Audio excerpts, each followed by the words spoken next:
7 de la mañana, 16 minutos, saludamos al ingeniero Roberto Aspiazu, director ejecutivo del Comité Empresarial Ecuatoriano. ¿Cómo le va, Roberto? Buenos días. Buenos días, Javier. Un saludo a quienes nos están viendo y escuchando y a su orden, como siempre. Gracias. El acuerdo con el Fondo Monetario Internacional tiene 4 pilares, según lo que recomienda esta carta enviada por el propio ministro a la directora del fondo. Y uno de ellos es reconstruir y fortalecer los cimientos institucionales de la dolarización. ¿Por qué meten el tema de dolarización? ¿Es eso fundamental o qué? Yo creo que de una manera u otra el gobierno ha hecho un esfuerzo para difundir los contenidos del acuerdo con el Fondo Monetario Internacional. De hecho, el texto correspondiente está disponible, hasta donde conozco, en la web del Ministerio de Economía y Finanzas. Y naturalmente por el lado nuestro tenemos algunas aprensiones, reservas, más allá de que consideramos que era necesario dar ese paso, sobre todo, por ejemplo, en el hecho de que tenemos que debatir los contenidos de una reforma tributaria de cara al último trimestre del año, con miras al presupuesto del Estado, con vistas a 2021, y naturalmente somos de la idea de que tal como está la economía en un proceso de lentificación, de ralentización, evidentemente esto podría agravar la situación en términos de comprometer la capacidad de consumo de la población, que es el factor fundamental para ir reactivando la economía en el futuro.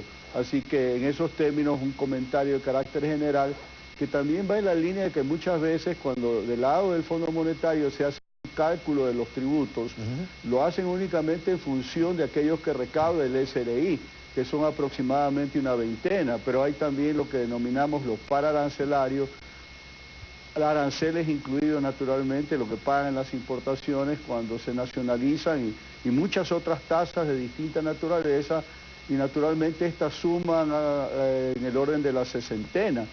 Y no solamente cabe hacer el cálculo de la carga tributaria respecto de lo que se paga el SRI, sino en todo este conjunto que es mucho mayor, y somos de la idea que en esos términos ya el país tiene suficiente carga tributaria. De ahí la disensión alrededor de los contenidos que podría tener esta reforma tributaria, por ejemplo, 2 puntos más del IVA, sí, o 3.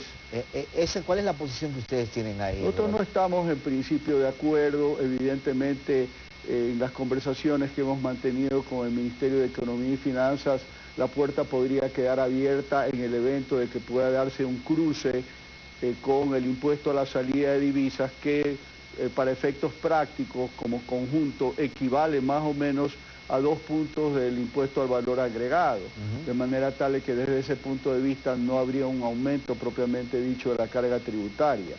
De manera tal que yo creo que este tema está abierto. Permítame, por favor. Yo lo que le iba a comentar es que hasta donde nosotros tenemos información, todavía no hay un borrador de la reforma tributaria, todavía eso está en construcción, de manera tal de que por ahora es una mera expectativa de algo que va a suceder, pero todavía tampoco tenemos todos los elementos de juicio más allá de estos aspectos generales que estamos comentando. Corréjame si me equivoco, Roberto, es decir, ¿eliminamos la salida de divisas y aumentamos el IVA o no? Ese es un tema que está abierto a discusión y que internamente a nivel de las cámaras lo hemos revisado como una eventualidad.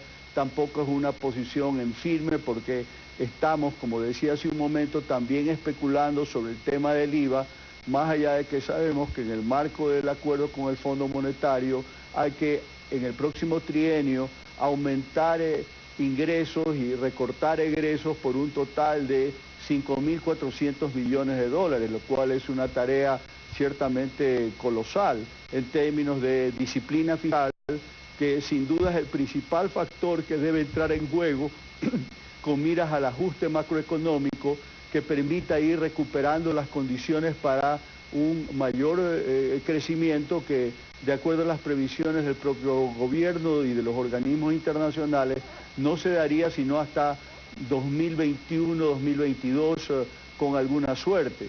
De manera tal de que estas son nuestras actuales aprensiones, porque evidentemente hay toda una presión por parte de los actores económicos que están procurando salir de esta suerte de marasmo en que se encuentra la situación económica del país, para efectos de realmente lograr tasas de crecimiento que permitan de alguna manera mejorar las condiciones del país y y que la población tenga mejores niveles de bienestar. Porque justamente en esa carta que le envía el ministro a la directora ejecutiva del Fondo Monetario Internacional, el segundo pilar habla de este fortalecimiento, mejor dicho, de generar empleo y crecimiento, mayor competitividad. Yo pregunto, ¿cómo podemos obtener mayor competitividad si el sector privado está afectado o presionado o está con estas situaciones adversas?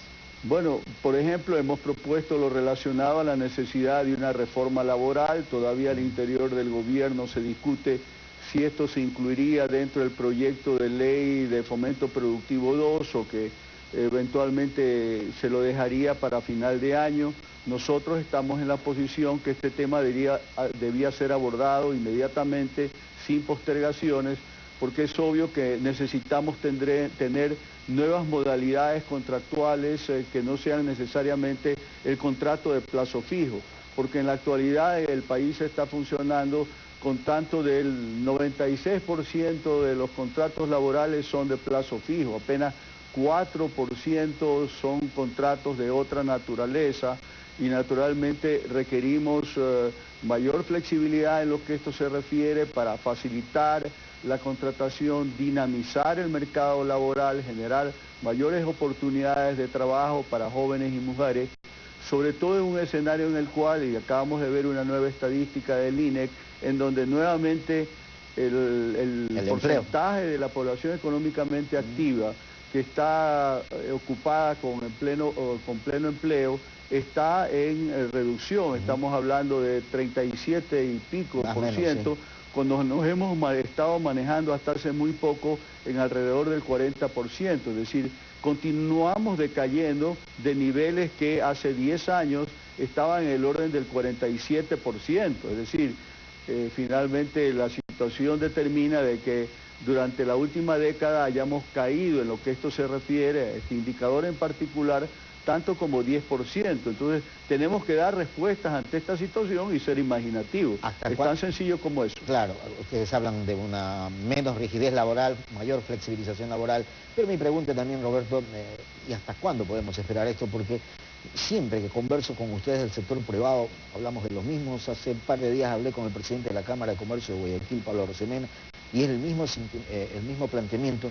Yo digo, los planteamientos están, lo que falta es ejecución o acción para ejecutarlos. Hay algo, Javier, que yo creo que es importante. El general de la población no tiene conocimiento de la gravedad de la situación económica. Exacto. En que nos dejó el correísmo bajo la mentira de la mesa servida. El tiempo de una manera u otra ha permitido confirmar de que esto era una falacia, una mentira, de que esto no era así, que por el contrario la mesa estaba desprovista, pero verdaderamente no tiene una idea cabal de cuán profundamente hemos caído luego de un largo ciclo de continuos déficits fiscales que se han venido financiando con la contratación de deuda pública, un modelo que se ha agotado totalmente ante la imposibilidad de acceder a fuentes de financiamiento a plazos y tasas de interés razonables en los mercados financieros internacionales, lo cual justamente nos ha obligado a dar este paso de procurar el financiamiento del Fondo Monetario Internacional y de otros organismos multilaterales de desarrollo.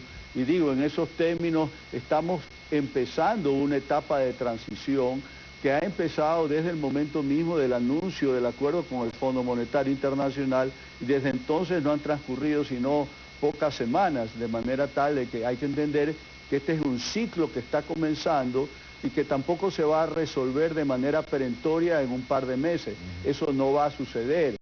De manera tal que hay que tener un poco de paciencia y tratar también de, como decía hace un momento, ser imaginativo en las respuestas, en las soluciones que una crisis de esta naturaleza va a exigir por las complicaciones que el momento supone finalmente para todos. Es decir, este no es un problema del gobierno ecuatoriano, este es un problema de la sociedad y naturalmente de las organizaciones de la sociedad civil, y no se diga aquellas de ámbito empresarial, necesitan ser muy proactivas para coadyuvar en encontrar estas soluciones. Ese es el enfoque. Claro. Roberto, quiero...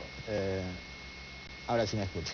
Sí. Roberto, quiero agradecerle por haber estado con nosotros esta mañana. Un gusto estar con usted, Javier. Buen día. Un saludo. Gracias. Roberto Espiazu, director ejecutivo del Comité Empresarial Ecuatoriano, 7 de la mañana con 26 minutos.